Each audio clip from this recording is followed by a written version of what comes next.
Hello students, welcome to Sastra Talks. How are you all? I hope all of you are doing well as we are going on with the NEET 2025 paper biology revision. So that I'm giving this deep explanation so that you can understand easily and analyze your paper. Okay, so let's get into the remaining questions from the paper code 45. Let's start the topic here. Okay, so what was the next question that came from this biology was this is question number 121. Here they have given the two lists. In that you have to match the list one with list 2. Okay, so here what were they given was in the list 1 they have given like centromere, cilium, cristae and cell membrane. You have to tell their roles or functions. Okay, in the list 2 you can see mitochondria, cell division, cell movement and phospholipid layer. So you have to match the equal ones like the combinations. In that also they have given you the correct options you have to choose. Okay, so first of all if we see here normally centromere means normally we know that what is a centromere. It is the central region of the chromosome, right? Centromere is nothing but the central place of the chromosome where normally the cell division will take place. Okay, so what is the first option? Centromere. So normally the centromere is the central place of the chromosome and helps in the cell division. So this is the first one. Second one, cilium. Normally cilia are nothing but like this like structures. They'll help the bacteria or flagellae for the movement. So cilium means you can say that cell movement. Normally the cilia help in the cell movement, whereas cristae means you can see the structures of cristae like here I have given. So these are the cristae like these rough like and zigzag like manner structures are nothing but the cristae here. Normally these cristae are present in the mitochondria of the cell. So the cristae is nothing but from the mitochondria. Okay, so in these three remaining, what is the option? Cell membrane. Cell membrane is obviously composed of phosphate like lipids containing phosphate groups. So that's why, so these are all the combinations of the question given here. So in this you have to say which one is the correct option. So like you can see that A is nothing but 2. Here we are having two options with A like 2 and B is nothing but cilium is nothing but 3. So B is 3 here. Cristae means mitochondria means C1 and D is nothing but 4 phospholipids. So what is the correct answer here? It is nothing but the option 4. Okay, we'll move on to the next one. What is the next one is, this is also they have given the list and you have to tell the color of the chlorophylls here like the pigments here from the leaf. Okay, here they have given you the 4 pigments and you have to tell their colors. If you see the picture here you can analyze easily like normally I'm saying it. Chlorophyll A, chlorophyll B, xanthophylls and carotenoids, these are all the pigments that were present in the leaf. Okay, so if you see here normally the chlorophyll A is the main one which participates in the which is responsible for the photosynthesis process. So for the photosynthesis to take place, normally the green have to be in the green color. Okay, chlorophyll B was also responsible for not that much. That's why chlorophyll A is the main pigment for photosynthesis. So it is greenish in color. So in this option you can see which one is greenish in color, somewhat bluish and greenish. You cannot say pure green. Why? Because sometimes it will happen. Okay, so option 3. Option 3 blue green in color. And if we go on with the chlorophyll B is not fully green, but here you can see in the second leaf it is somewhat yellowish green, right? So chlorophyll B is nothing but the yellowish green in color, whereas xanthophylls are normally yellow in color. Okay, the xanthophylls, here you can see this full leaf which is having the yellow color, it contains the xanthophylls. Okay, you can say that this leaf contains the xanthophylls, whereas the carotenoids, actually you know that carotenoids, you can simply remember the carotenoids are orange in color. Why? Because you can say that in carrots will have the carotenoid pigments, means the carrots are orange in color because of the carotenoids. So for the easy remember, you can say that carotenoids can be present in the orange. So they can be in all yellow, orange or yellow. Okay, so here if you see this leaf, it is appearing both yellow, orange. So this contains the carotenoids. So these are the 4 types of pigments that are present in the leaf. Okay, so and at last it is the leaf senescence which is not having any like pigments or like that. Okay, so here you can see that clear leaf like. So in this combination if you see what were the options given, chlorophyll A is blue green means 3. Here 2 options are there with A3 and chlorophyll B is yellow green means 1 means B A3 B1 in this option, and C xanthophylls is 2 means yellow, and whereas the carotenoids is yellowish orange. So option 2 is correct here. Okay, and we'll move on to the next one. What is the next one is, here they have given the statements. In that you have to say which statements are correct according to the human pregnancy. So here they have given the statements about the pregnancy. Okay, normally in the first statement they are saying that in human pregnancy the major organs are formed at the end of the 12 weeks. Okay, you have to say at the end of which weeks. Normally if you see the image here for your identification, you can see the image here that this fetus had shown every organs, right, like physical appearance I'm saying. And if it is developed like this, means you can say that maximum organs are developed inside the fetus. Okay, so this option is right, that the A is right, that the major organ systems are formed at the end of 12 weeks. Okay, here the 12 weeks, here they said that sex organs also differentiated, means obviously you can see the measured organ development like liver, kidney, etc., heart, etc. Okay, and second option, in human pregnancy the major organ systems are formed at the end of 8 weeks. It's wrong. Why? Because maximum it will take 12 weeks to develop. So it is wrong. Okay, and if we see the third option, in human pregnancy heart is formed after 1 month of gestation, right? Why? Because the first organ that is formed is heart only, so that's why it is right. And fourth option, in human pregnancy limbs and digits develop by the end of second month. Yeah, you can see here like in the end of the second month, 9 weeks means second month, little limbs or little fingers can be supplied. So D is also right. And last option, in human pregnancy the appearance of hair usually observed in 5th month only. You can see that in the normally the total hair like blackish one normally appears in the 5th month. So D is also right. So in these what were the correct options? A, C, D and E. So in these options what is having the A, C, D and E is nothing but the fourth one.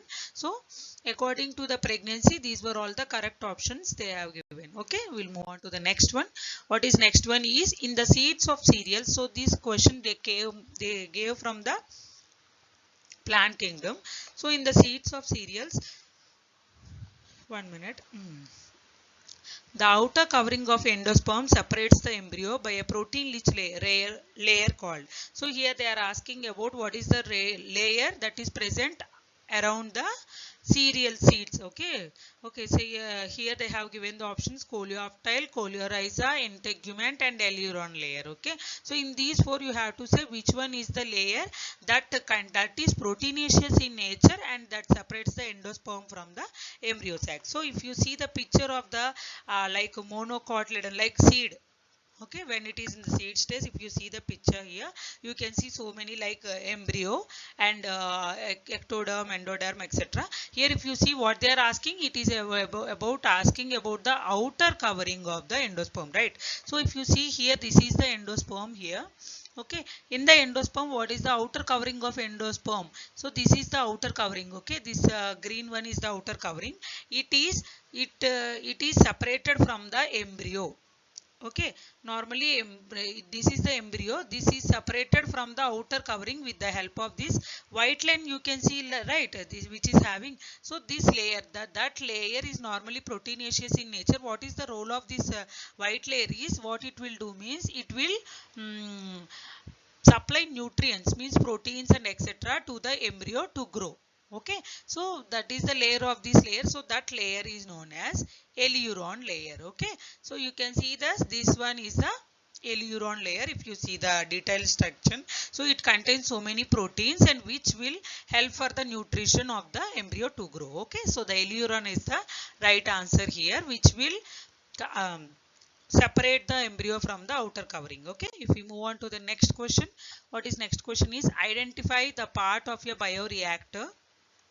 Here they have given the bioreactor picture, and that you have to identify which part is used as a foam breaker for the given figure. Okay, so in this figure you have to say which one is used as a foam breaker. Foam is, when we know that when we'll go on with the fermentation process and everything, bioreactors normally the foam is evolved through the fermentation, right? So fermentation, when the things are fermented, some foam is on the outer covering. So if it is a ferment, this is the outer layer which is like, it appears like a foam. So this have to be broken in the bioreactor itself, that foam breaker is taken, the foam breaking is taken place in which part they are asking here. If you see that they have given that pH control and steam for sterilization, etc.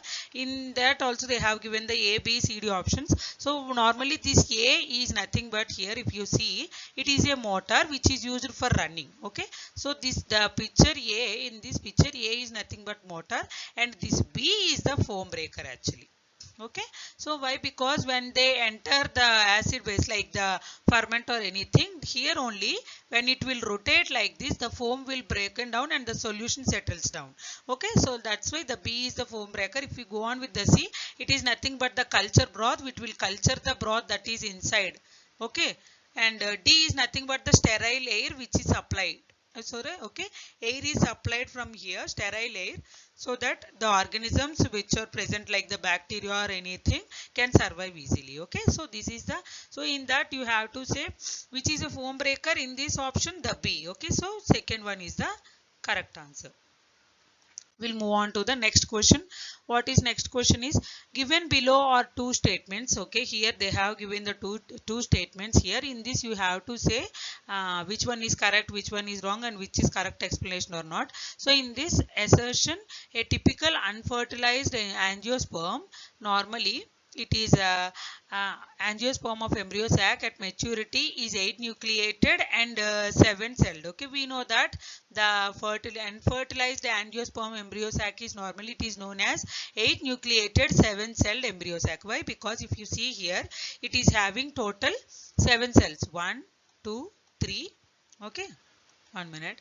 These 3, 1, 2, 3 and 4, 5, 6, 7. Okay, total 7 cells are there here, but they are saying 8 nucleated. Why? Because here you can see 1, 2, 3 nuclei and 4, 5 nuclei, 6, 7 and 8 nuclei.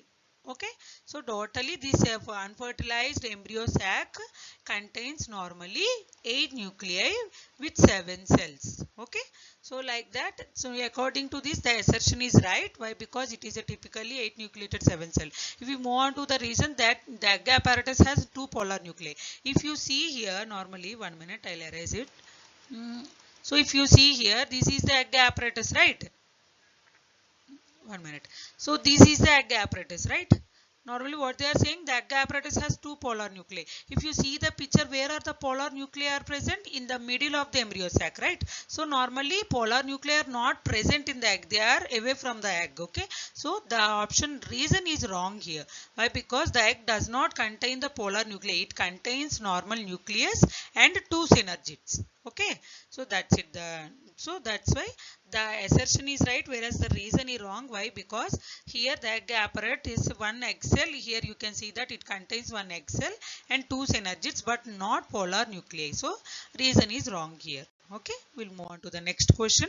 What is the next question is, a specialized membranous structure in prokaryotic cell which helps in cell wall formation, DNA replication and respiration. So here they are asking the which membrane, a specialized membrane in prokaryotes which is responsible for cell formation. If you see the prokaryotic structure here, a typical prokaryotic structure, normally basic one, this is the bacterial structure which is containing the cilia, inside cytoplasm, DNA and some types of capsules or plasmids, vacuoles, ribosomes, everything. In this thing you have to say that a specialized membranous structure is there. Normally this one will help in the DNA replication, cell wall formation and respiration. Means it is a multitasking one. Okay, so in this, which one is normally having that task is nothing but this thing, that is nothing but the mesosome. So the mesosome is a specialized membranous structure. Now what is the role of this mesosome is, it will help in the DNA replication, and it is located here. No, it is located near to the DNA. So it helps in the DNA replication and it helps in the cell wall formation. Why? Because it is attached to the cell wall. So it helps in the cell wall formation, and along with that it will help the flagella to breathe. Means it is present in the cell wall itself. It can allow the air inside and outside. So it will also help in the respiration process. So here what is the option is mesosome. Mesosome is the specialized membranous structure that helps in like cell wall formation, DNA replication and respiration. Okay, what is the next question? Which of the following are the post transcriptional events they are asking? So in this you have to say which will occur after the transcription. Okay, they have given so many options. If you see the picture here, first option is nothing but transport of pre-mRNA to cytoplasm prior to splicing. Second one, removal of introns and joining of exons, that is nothing but splicing. Third one is addition of fifth methyl groups at the 5' end of HNRNA, means heteronuclear RNA, and addition of adenine residues at the 3' end of heteronuclear RNA, and last one, base pairing of two complementary RNAs. Okay, so in these 5 you have to say which were the post transcriptional events. Okay, they have given the 4 options here, each one is having 3 options. So sorry, excuse me. So what is that means, if you see the picture here, what was happening, this is already transcripted RNA.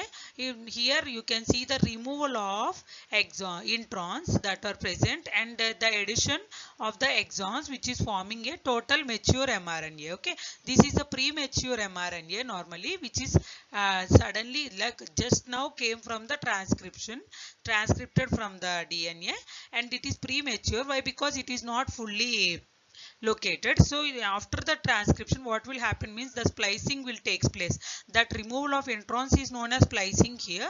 The splicing will take place in the premature mRNA, and it will release the mature mRNA. So this is one of the event that takes place in the like removal of introns and joining of exons takes place in the post transcription. And another thing was, you can see that in the third option they have said that addition of methyl group at 5' end. Normally if you see here, this is the 5' end and this is the 3' end, and here they have then said about the methyl, but normally the methyl group is attached here. Why? Because 3' end is not free. Okay, so here the methyl group present in the 5' end, obviously it is attached to the 5' end, and in the 3' end you can see the adenine residues that were added. Okay, so here the C option is correct, methyl group at 5' end, and fourth option like adenine residues at 3' end, these two are also correct. Okay, if we move on to the remaining 2 options, in the first option they have said that pre-mRNA to cytoplasm. Normally the pre-mRNA is not transported to cytoplasm. Why? Because this splicing, everything will taken place in the cytoplasm itself, like why? Because in the nucleus itself, so it will not undergo anything, so it is not transported to cytoplasm. Okay, for the splicing. If we move on to the last option, so here A is wrong. Okay, so first option is wrong here. We'll see E also. E is nothing but base pairing of two complementary RNAs. You cannot say that. We know that the RNAs are not base paired, right? Why? Because RNA always exists in the single stranded form. So this is also wrong answer. So what are the right options here? B, C, D, A, B, C and D. So here you can see that the option 2 is correct. Okay, we'll move on with the next one. What is next one? It is nothing but what is the pattern of inheritance of polygenic trait. Here they are asking that about the polygenic trait. And another thing I forgot to add this time, that some of the questions also came from the revision part of our PYQ session in our channel. Okay, this is the one of the question, and this in this video also there are 2, 3, 4 questions came from our PYQs that we are revised in the before NEET exam. Okay, I am very happy to announce that maximum of the questions from the every video, like I am explaining now, from each session, like in each 10 questions, minimum 2 questions came from our PYQ sessions. Okay, so in this also came, and this is one of the question, that is what is the pattern of inheritance of polygenic traits. Okay, here they are asking about what is the pattern of inheritance.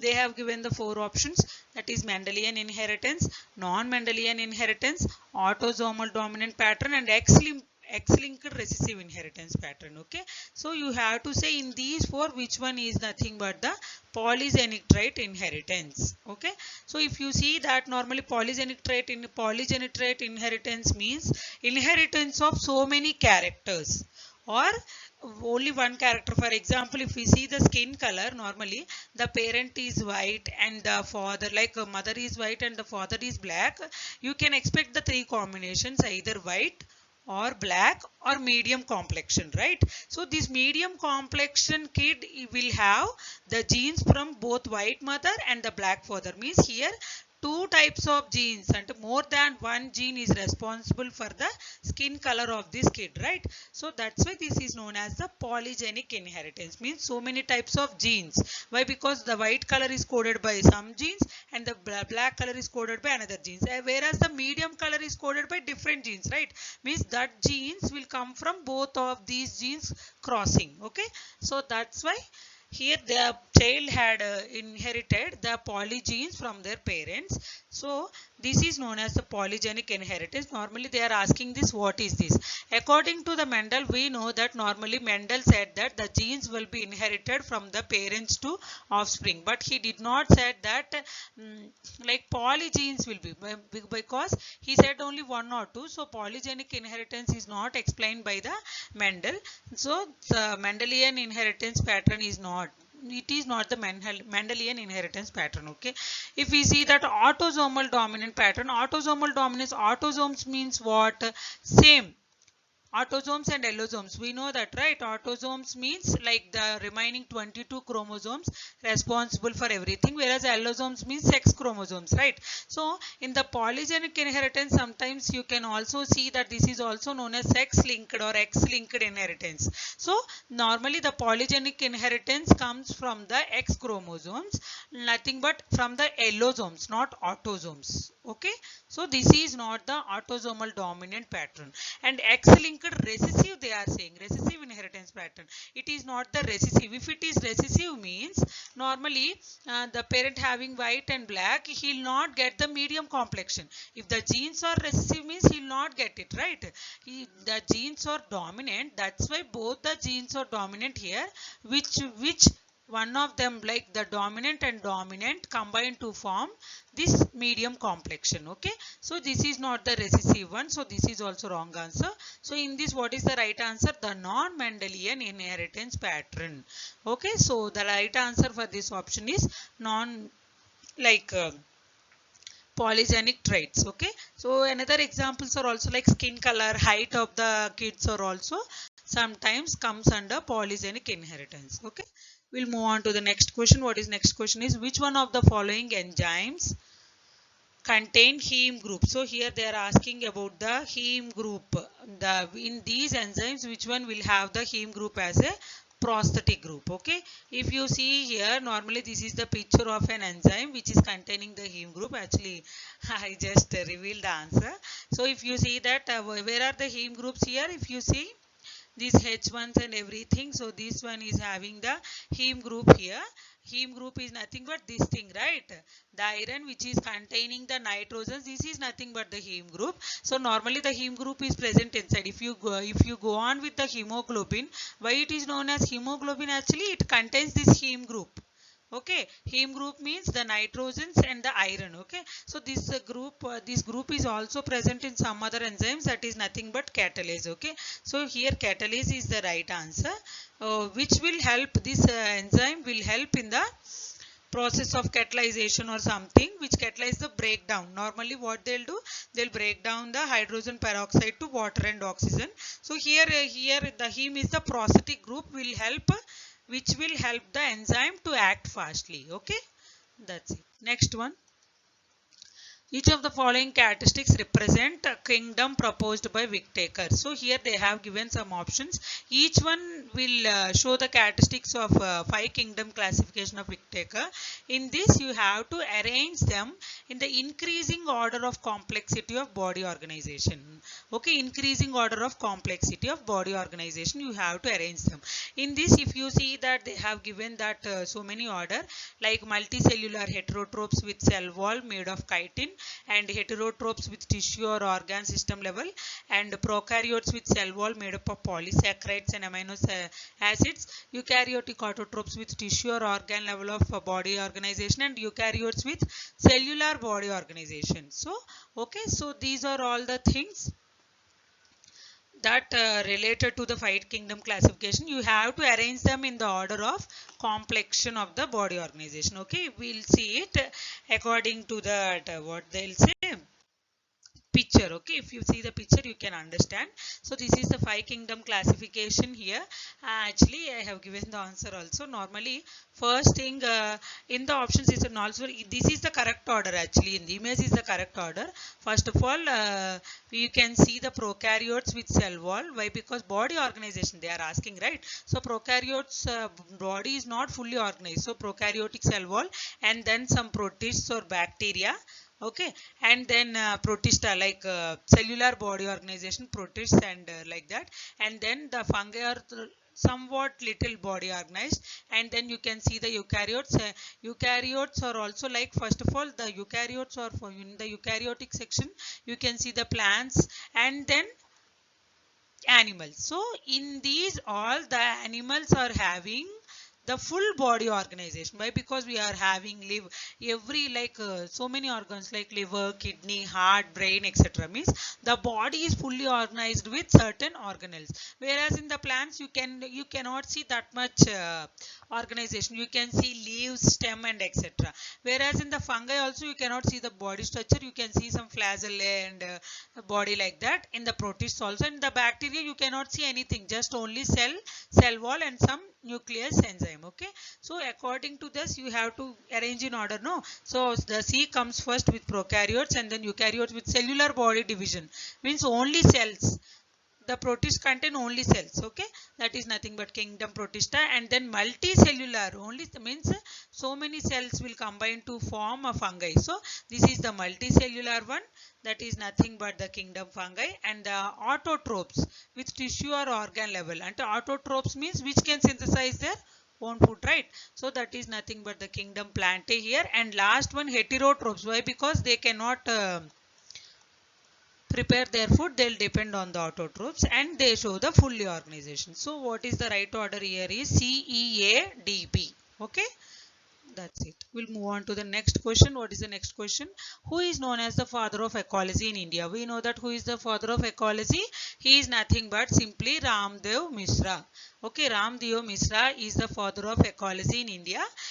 And for why? Because why he is known as father of ecology means he had so much hard work in the field of ecology and environmental science, especially about the ecosystem, means food chain analysis and everything. He have explained about all the things. That's why this Ramdev Mishra is known as the father of ecology in India. You have to remember. Okay, in India he is regarded as father of ecology. Okay, we'll move on to the next one. What is next one? They have given the lists 1 and 2 here. So what is the list 1 composed of means they have given some of the scientists. You have to match them, means scientist name and what they have done and everything. If you see here, I have given the option Alfred Hershey Chase and Hershey and Chase experiment. We know what they have done. Normally Hershey and Chase explained that DNA as a genetic material, right? And if you see the euchromatin means what normally? Euchromatin is normally loosely plaqued and light stained. Okay, euchromatin means true chromatin. Okay, whereas Frederick Griffith, what is the Griffith experiments? The Griffith had conducted experiments on the Streptococcus pneumoniae. Okay, and heterochromatin means normally densely packed and dark stained. Okay, hetero means it will have so many chromosomes, so it is densely packed and dark stained. So what is the order? What is the matching here is A4, means here 2 options are having A4 and B3. So this one is having the B3, C1 and D2. Okay, so here the third option is right. Okay, we'll move on to the next question. What is the next question is last question for this video. So neoplastic characteristics of a cell refers to. So you have to say that what were the neoplastic characteristics of a cell. If you see that normally they have given the so many characteristics: a mass of proliferating cells and a rapid growth of cells, invasion and damage to the surrounding tissue, and those confined to the original location. In these things, normally you have to say that what are the characteristics of the neoplastic cells. If you see here, So they are normally neoplastic cells. If you explain that, they are normally tumor cells, okay, and they cells normally they grow very rapidly, and they'll damage the surrounding normal cells, okay, and along with that, on the other hand, what they'll do means these normally confined to their original, the benign tumors normally confined to their remain confined location or original location and do not spread to the parts of the body and cause little damage, okay, means they'll cause the damage but it is in very little amount, okay. So in these the options you have to say which one, means simply you can say that the neoplasticity means what? The malignant tumors or a or the mass of proliferating cells called neoplastic. Malignant cells come under the neoplastic cells. Okay. So what they'll do? They'll grow very rapidly, invading and damaging the tissues, whereas the benign tumors means normal tumors will not damage that much. Normally these neoplastic tumors will damage so many things. So in these options the A is right. Why? Because they are proliferating cells and they'll show the rapid growth also.